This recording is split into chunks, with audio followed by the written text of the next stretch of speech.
শিক্ষার্থী বন্ধুরা, আমরা আজকে একটা নতুন খবর দেখব। এইচএসসির ফলাফল নিয়ে আমরা অনেকেই ধোঁয়াশার মধ্যে ছিলাম। তো আজকে আমরা নয়া দিগন্ত এই খবরটা বেরিয়েছে। এইচএসসির ফল কবে? মঙ্গলবার জানাবেন শিক্ষামন্ত্রী। তো এইখানে আমরা খবরটা পড়ে আসি। করোনা পরিস্থিতিতে দীর্ঘ সময় পেছানোর পর চলতি মাসেই উচ্চ মাধ্যমিক এবং সমমান পরীক্ষার ফল প্রকাশ হওয়ার কথা ছিল, কিন্তু নানা জটিলতার কারণে এই নিয়ে তৈরি হয়েছে অনিশ্চয়তা। তারপরও শেষ সময়ে সর্বোচ্চ চেষ্টা করছে বোর্ড, কিন্তু শিক্ষা মন্ত্রণালয়ের পক্ষ থেকে এখনও কোনো নীতিমালা না আসায় সংশয় আরও বাড়িয়ে দিয়েছে। এমত অবস্থায় এইচএসসির ফল, বন্ধ শিক্ষা প্রতিষ্ঠান চালু, বই উৎসব সহ শিক্ষা সংক্রান্ত সমসাময়িক বিভিন্ন ইস্যুতে আগামী মঙ্গলবার গণমাধ্যম প্রতিনিধিদের সাথে অনলাইনে মত বিনিময় করবেন শিক্ষামন্ত্রী ডক্টর দীপু মনি। শনিবার রাতে শিক্ষা মন্ত্রণালয়ের তথ্য ও জনসংযোগ কর্মকর্তা এম এ খায়ের এই তথ্য নিশ্চিত করেছেন। জানা গেছে চলতি মাসে হতে যাচ্ছে চলতি মাসে হাতে আছে আর মাত্র 4 দিন, কিন্তু ফল এখনো প্রস্তুত করতে পারেনি শিক্ষা বোর্ড। মন্ত্রণালয় থেকেও আসেনি কোনো নীতিমালা, তাই ডিসেম্বরে ফল প্রকাশ হবে কিনা তা নিয়ে তৈরি হয়েছে সংশয়।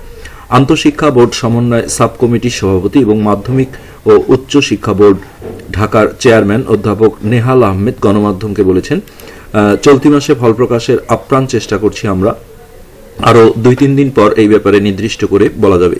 তিনি বলেন, এবারের ফল প্রকাশ হবে কম্পিউটার ভিত্তিক, তাই বিষয়টা একটু জটিল, অনেক হিসাব নিকাশের ব্যাপার। তারপরেও ফল প্রস্তুত করতে টেকনিক্যাল লোকেরা শিফট ওয়াইজ 24 ঘন্টা কাজ করছে।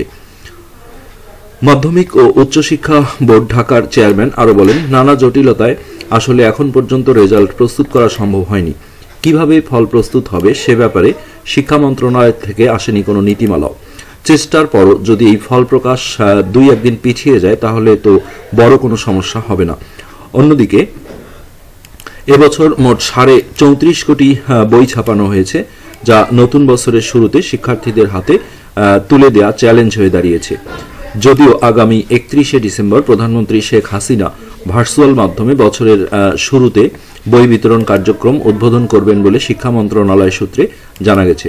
সেটিকে পাঠ্যপুস্তক উৎসব 2021 হিসেবে পালন করার প্রস্তুতি নেওয়া হচ্ছে।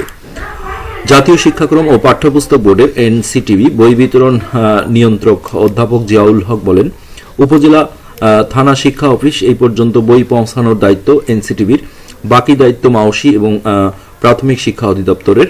মাধ্যমিকের 13 কোটি এবং প্রাথমিকের 8 কোটি সহ 21 কোটি বই উপজেলা শিক্ষা অফিসে অলরেডি পৌঁছানো হয়েছে, বাকি বই পাঠানোর চেষ্টা চলছে।